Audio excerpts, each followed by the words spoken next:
разведем шелак. Вот баночка на 7 частей разделил примерно. В общем, все хотят какие-то точные какие-то пропорции, но на самом деле они особого значения не имеют на этом этапе, на этапе разведения, так как развести можно вообще половину налить, насыпать здесь шелак и налить спирта, и будет такая густая достаточно штука. Вот. Есть рецепт же варить именно лак, но также есть технология, я ее использую, политурная, то есть когда концентрация шелака достаточно низкая в спирте.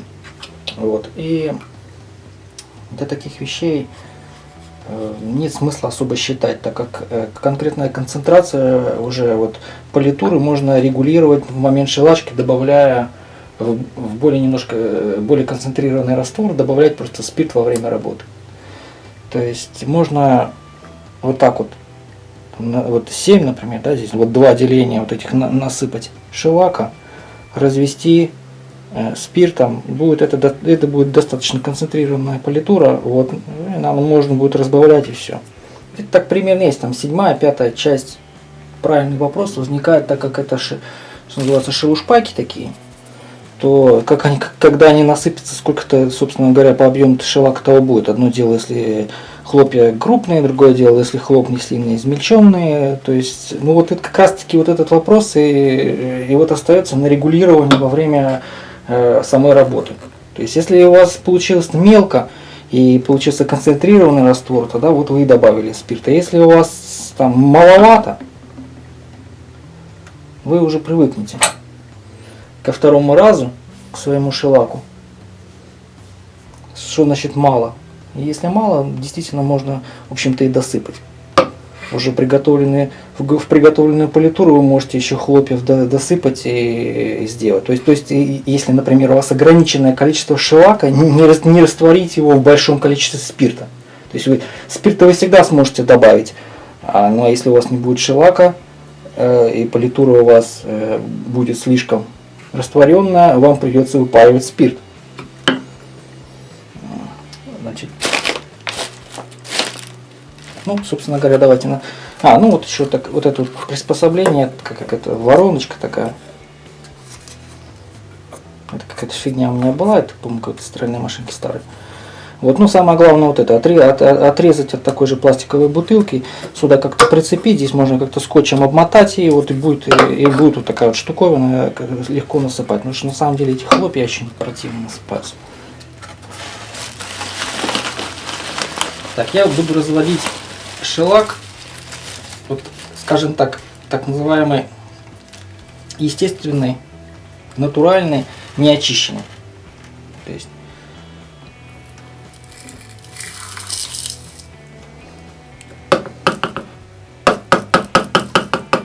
неочищенный шелак, то есть значит в нем есть воск, он не обесцвечен, то есть он естественного своего там цвета. Добывается, можете прочитать в моей там статье, натуральным способом, то есть просто эти штуки там растворяются, точнее плавятся, потом там, через мешок так это самое выдавливаются, даже можно видеть здесь в шелаке волокна мешка. Я думаю, я еще раньше, когда начинал в самом начале, думаю, откуда они берутся, откуда здесь мешковины и эти волокна. Так, ну вот это вот, мягко говоря, многовато даже. Вот. То есть это будет концентрированный раствор. И вы как раз как бы вот это как раз как бы нормально. То есть я бы так и развел. Так развел, размешал и потом просто добавлял бы, держал бы это в отдельной банке, а в другой банке, которую уже шелачил бы, доливал бы и в ней разбавлял бы и делал бы ту какую непосредственно работу. То есть у меня было бы немножко концентрированного шелака, разведенного политуры, да, и политура, то, которая работает. Надо вот мне, кажется, что мне чуть-чуть, что слишком слабый раствор, я долил густого. Кажется, что слишком густой, я долил чистого спирта.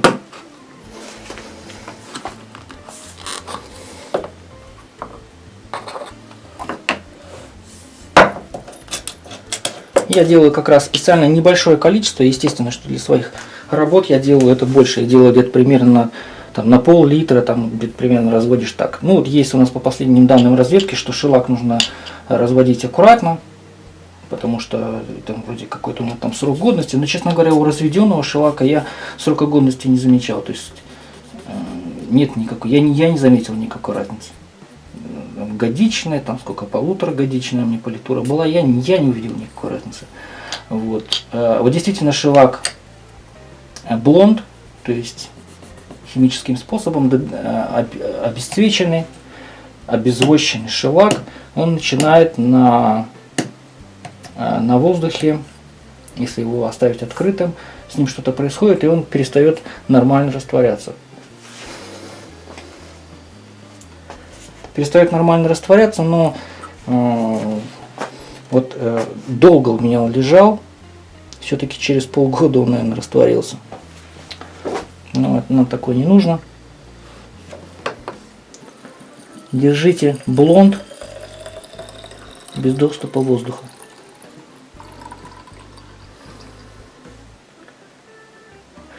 Вот я не буду слишком до конца доливать, что-то тут мало осталось, да? Но все равно не буду до конца доливать, чтобы что тут сверху что-то было.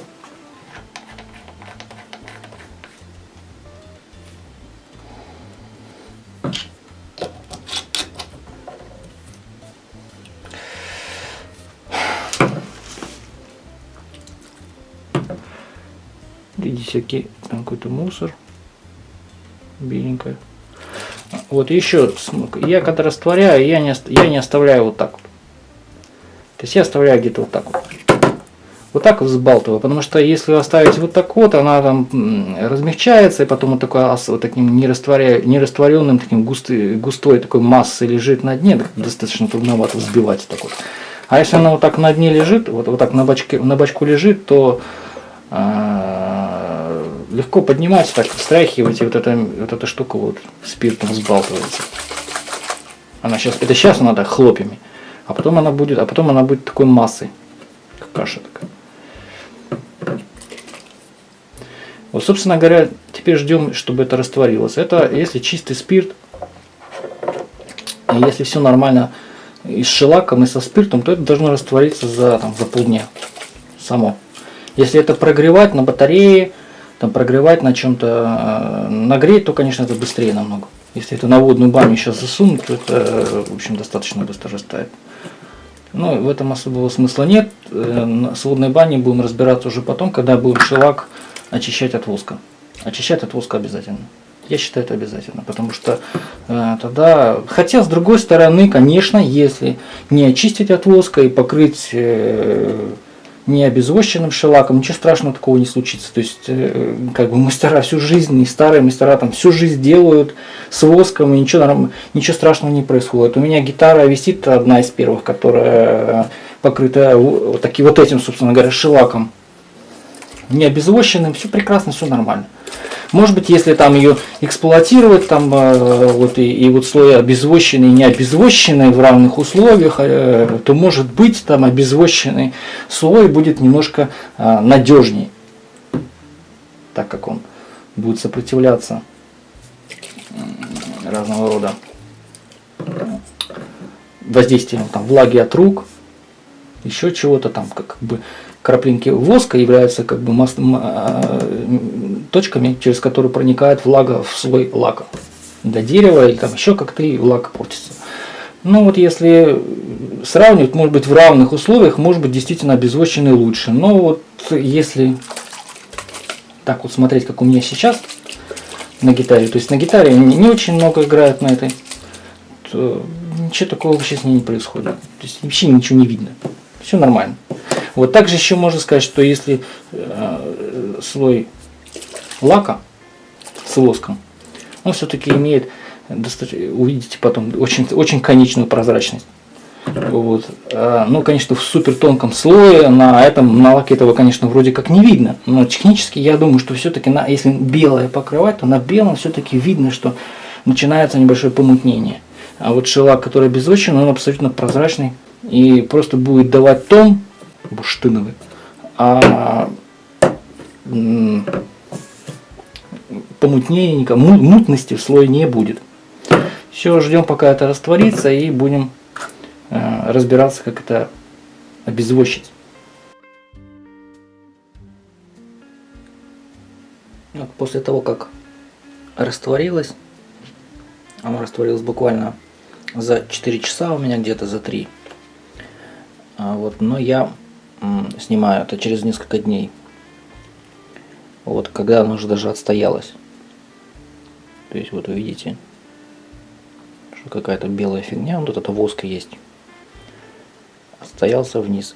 И вот часто мастера вот как-то, особенно как-то раньше, когда вот считалось, что даже может быть воск хорошо, что есть как некий размягчитель такой в лаке остается. То есть снимали просто вот эту часть верхнюю почище. Она действительно достаточно хорошая, достаточно чистая. Вот. И ей пользовались сразу. Вы тоже так можете, если не хотите дальше чистить. Но мы будем чистить дальше.